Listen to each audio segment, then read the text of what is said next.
I was doing a job for a friend, security, about installing a camera in front of his door, and for his mother, because she's getting on a bit, needs to know who's coming in and out, and he can talk to her, etc., etc. So his friend, who's an electrician, was there putting a double socket in, and I didn't know him. That was the first time I'd met him, and we started chatting about various things. And one of the things was we were talking about was his, I started talking about my car, which is a diesel VW Touran, and how it looks, by 2020 we've got to get rid of our vehicles somehow. All this is nonsense, etc., etc. And I think now when you go in to park within a certain zone, or certain, Islington, Westminster, all those kind of places, I think most of them now, I think it used to be about £8 or something, or it's £8 an hour. So if it's £4, it's literally double. They basically add another £4 on top, plus the congestion zone. So now it's getting more and more and more expensive in London. But then he was telling me that it will now be extended, the sort of like congestion zone, to outer London. We don't know how far, maybe through the whole of London, or just to another section of just outside of the congestion zone. But this time it will be 24 hours a day. So, at the moment it's from, I think, was it 7 o'clock in the morning till 6. Now they're going to actually extend it across. The way they're going to extend it to, it will be 24 hours a day. And so every single day, you will no longer be able to sort of dodge certain areas or get through areas without having to pay. You will be expected to pay, which I don't understand why.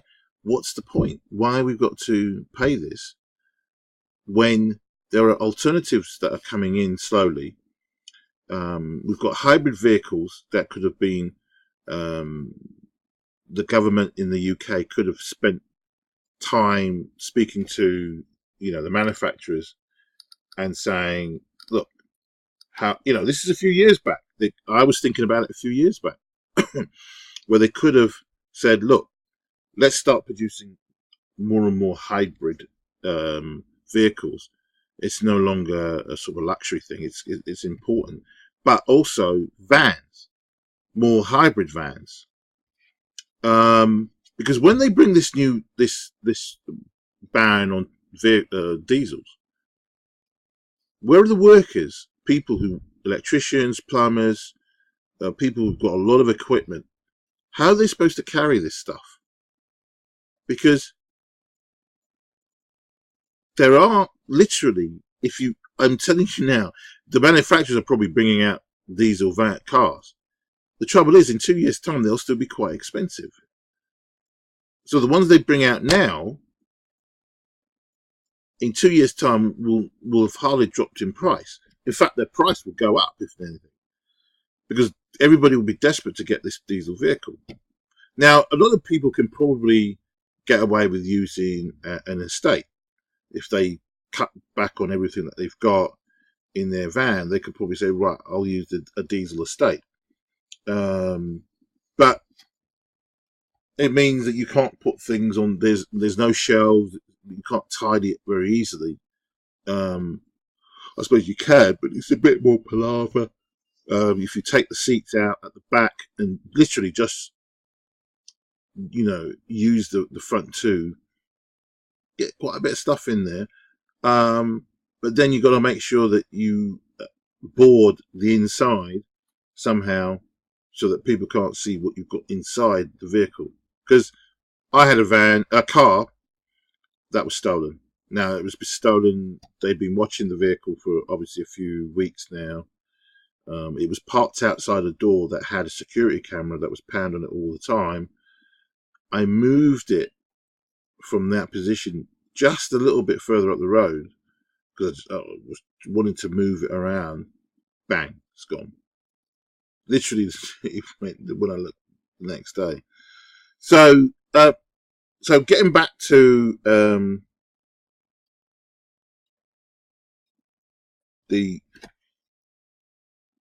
I don't understand whether this is a government-wide thing, but I heard on the radio a guy said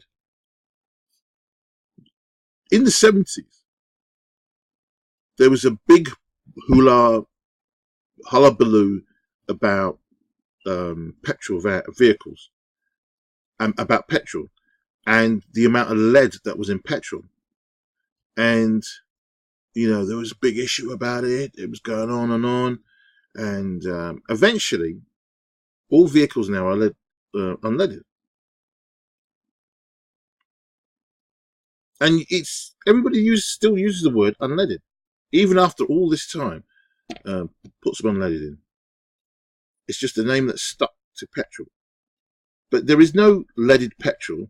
There are vehicles out there that people use for racing or driving or whatever. But they got them. Most of those people got converted to unleaded over time. So now most of the vehicles that are on the road drive on unleaded. So what did they do? They got rid of the problem that was in the petrol, which was lead, that was causing a lot of people to go crazy. That was in the air. It affected some people. The lead in the air affected a lot of people. They got rid of it. So now all the vehicles that are around are unleaded. The same guy said on this radio show, why can't they take out the substance within the diesel that's causing the problem? And if that supposed component is very important, find another substance or a way of, there has to be another way in which we can adjust diesel vehicles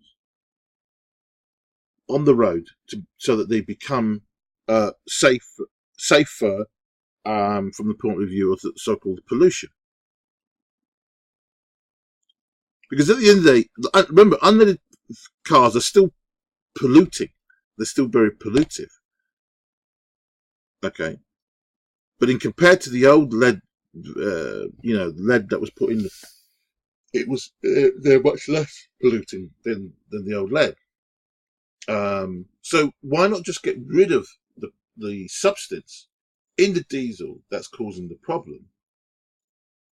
Or if there's any adjustments that need to be made to the existing diesel vehicles that people can take their car to, get them adjusted, and it will make them a bit more safer. Now, it sounds very simple. Maybe it's not. I think it is. I think that's probably the solution to the problem. But you know what? They don't care.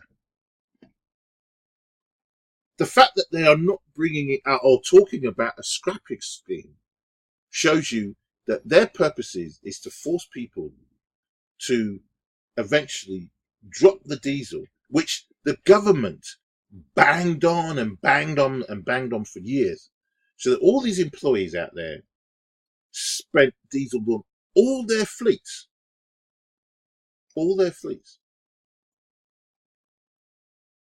Is diesel going to be banned completely from all vehicles? Not just cars, but the lorries, will they be banned as well? Because the taxis have got their new hybrid electric vehicles out on the road. But instead of the government saying, look, let's bring in a scrappage scheme so that people can maybe try and buy an older hybrid that are out there. I mean, I'm going to see what the viability of using the Prius is, because they're very, very popular indeed with taxi drivers. So I don't know what the prices are, but they're going to be, if they're not expensive high now, they're going to be even more expensive come 2020, because every man and his dog is going to want that vehicle, especially those people can't really afford to buy a new vehicle. They just can't. What they're going to do to transport themselves around, London and the area. I'm also hoping to move out of London to go to somewhere like Reading. Now, depending on how successful the London pilot is, will places like Reading and other places around, follow suit and ban diesel vehicles from their cities? We just don't know. But it's a bit annoying that they could probably look at the possibility of removing that substance, which would then make it safe. Because once the thing is, they're going to get rid of the diesel vehicles, but ordinary petrol vehicles will still be allowed to drive on the road. Doesn't make any sense. Why? When they could just get rid of that substance that's causing the problem. And if if the performance of the diesel vehicles drops dramatically, or I'm sure they could find whatever it is, that substance within diesel can be replaced with something that's not so whatever issues that cause for people. Because one of the things about diesel vehicles is diesel vehicles are fairly easy to maintain, but not only that, they run for literally forever. They very, their engines very rarely blow, cause a problem or blow up.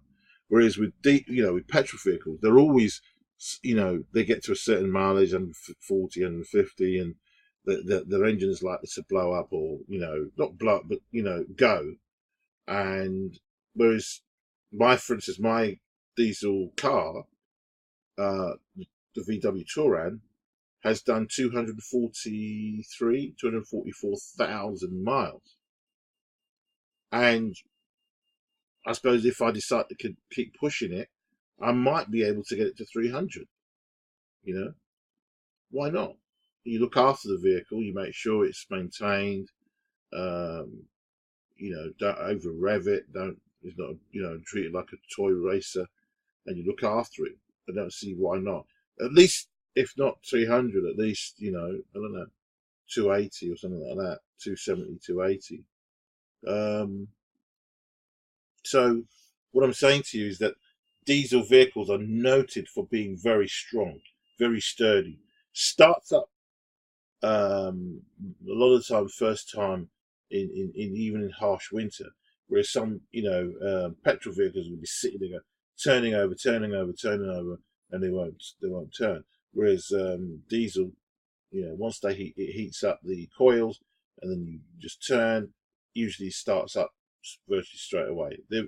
Diesel vehicles are usually very good for that. So what needs, I mean, I don't know what. Hopefully, see, it's 2 years from now, or a year and a half, or whatever it is now. So I'm not worrying too much. But when it happens, there is no scrappage scheme. You'll probably be offered nothing, or just to take the vehicle away. There was many years ago when I had an old vehicle, they literally gave me nothing to take the vehicle away. The guy said, "Look, it's scrap, mate." And I literally didn't have any choice but for the vehicle to be gone. In the end, I just wanted it to go. And he picked it up and he took it away. He didn't give me any money for it. This was around 95, 96, 97. I think Ford Sierra. It was the bubble shaped top. And eventually it was taken away. I was just glad, I took the logbook, sent off the details. But it had been sitting there, to be honest, fair, for about 9 months, wasn't doing anything. and the insurance now could be stopped on it, the tax could be stopped on it. So it was going to save me money in the long run anyway. So I didn't, I thought, well, look, it's good for it to go. But this is quite interesting, this article here. No longer is the government doing anything it can to steer us into diesel cars, which is quite true. They spent years, decades and decades telling us how fuel efficient diesel engines are, how durable they are compared to petrol, etc., etc., etc.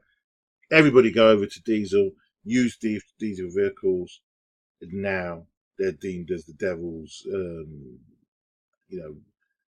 don't know, produced by the devil now, and it needs to be, removed from the road, which is ridiculous. They may well emit 20% less CO2 and give 20% better fuel efficiency.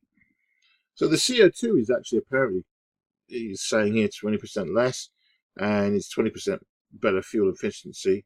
But they cannot are also judged to be partly guilty for the rise in city centre, NOx emissions, hence extra charges for owners of the oldest and highest polluting oil burners.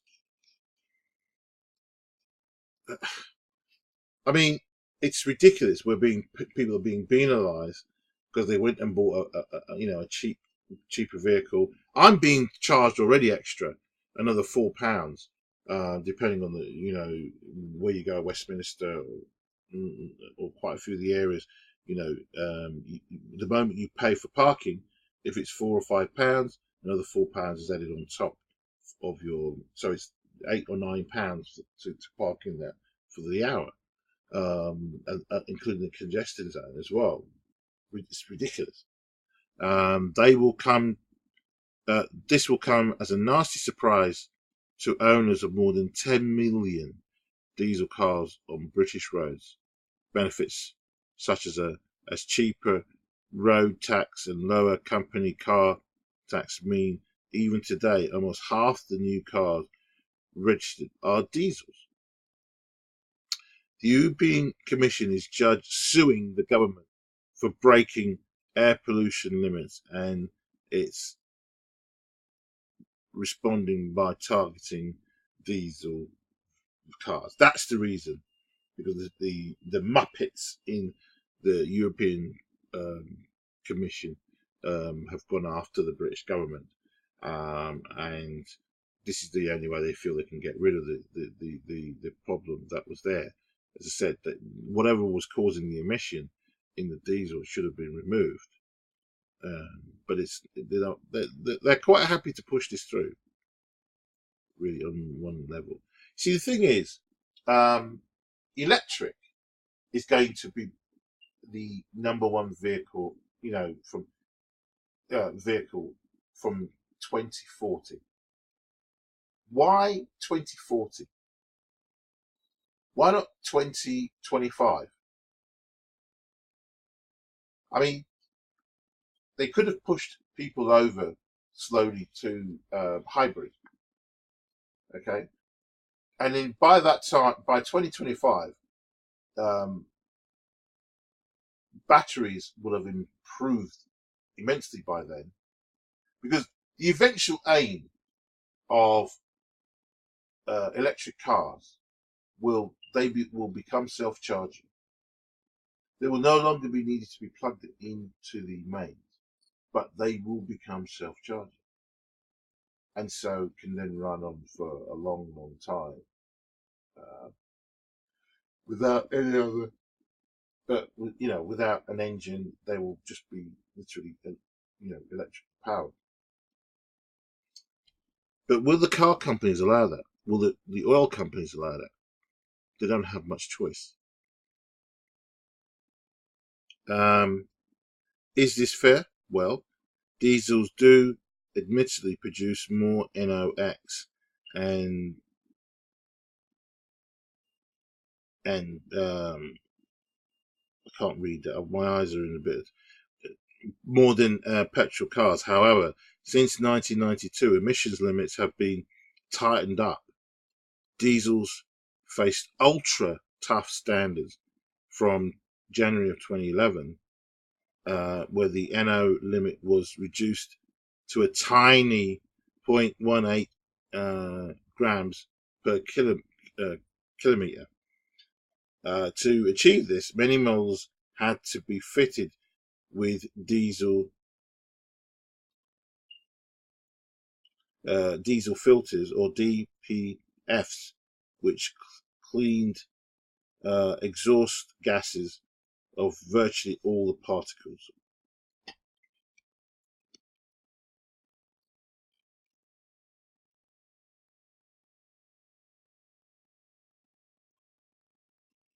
So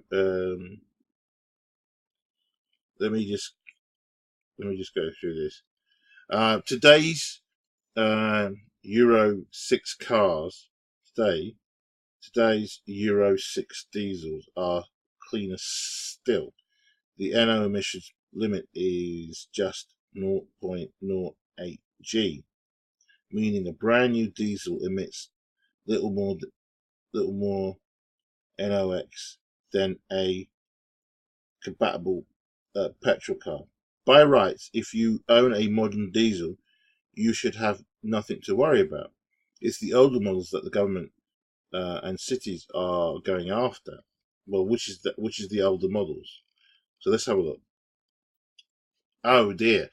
In London, owners of vehicles registered before 2006, those that do not meet Euro 4 emission standards, will have to fork out £10 for new toxicity charge, or t-charge, which is what I'm paying at the moment. Every time I'm, going to certain areas, which came into force on the 23rd of October 2018. This is a charge on top of the regular congestion charge, and applies in the same area. But the thing is, again, what is the causing this NOx emission, or whatever it is? Can that not be removed from the actual diesel itself? Is there nothing that could be fitted, or give people the option of fitting these whatever it is on an older vehicle, which might not cost too much? It could be £200-300 or so, or maybe a bit more, to have it fitted, without having to go through all this palaver of my vehicle's a 2005, so that means that it's going to be kicked into the dust at some point. I'm going to have to get rid of it, but I'm going to hold on right until the last knock-ins, really. This is a charge on top of the regular congestion charge, and applies in the same area. Unlike congestion charge, though, the t-charge applies 24 hours a day, all year round. So every time I go into an area with a t-charge, I'm going to get charged. It's as simple as that.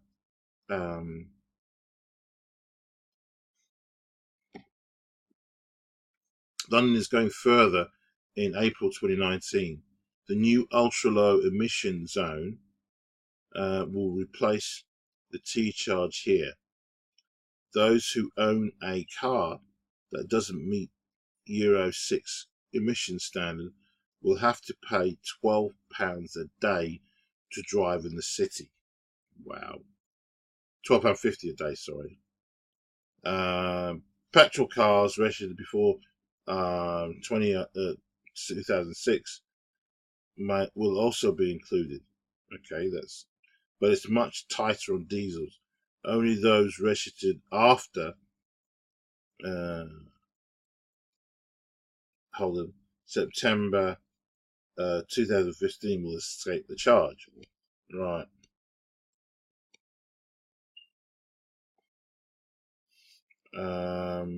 Because this is going to affect so many diesel car owners, the government is widely predicted to roll out some form of diesel car scrappage scheme. Some form. There have been no details announced on this yet, but if it comes, it's likely to focus on getting the oldest diesels off the road and their owners into greenest, cleanest, brand new cars. Wow. Ridiculous. The UK new car tax system has already changed, and any scrappage scheme will probably be geared around it. No longer are sub 99G CO2 cars free from free from car tax. From 1st of April, every car emitting more than 50 grams CO2 is charged a flat fee of 140 grand. Only zero emission cars have zero road tax. The charge is £10 for those emitted between 101 to 50 km CO2. This is a very confusing system that includes additional charges for cars costing 40 grand or more, but it doesn't affect cars already registered. If you're buying a used diesel car that was registered before the 1st of April 2017, you'll still enjoy free car tax. Okay. The threat of further charges remains likely, though. Other European countries also run low emission zones, so the government will not be alone in doing this. The fuel emission gains and associated low running costs of diesel cars will still be attractive, but be aware that if you own an older model, there may still be additional unexpected charges waiting in store. So you have to make sure you do your homework. But the thing is, at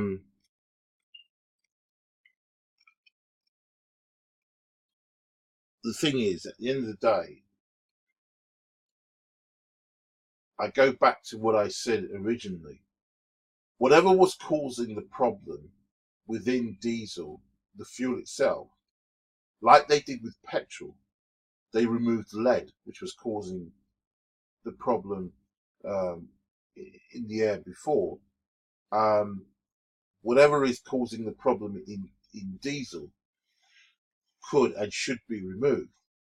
But as I say, I think very few people have complained a few times, but I think when it comes closer to time, people need to start standing up and say, you, the government, you are the bastards that told us to buy diesel fuel in big numbers. Now you have to bring in a scrappage scheme in order for us to be able to, move to other vehicles. And I bet you any vehicle that was, produced before 2006 will not be included in the scrappage scheme. We'll wait and see. Anyway, that's my 2 pence. Thanks for listening.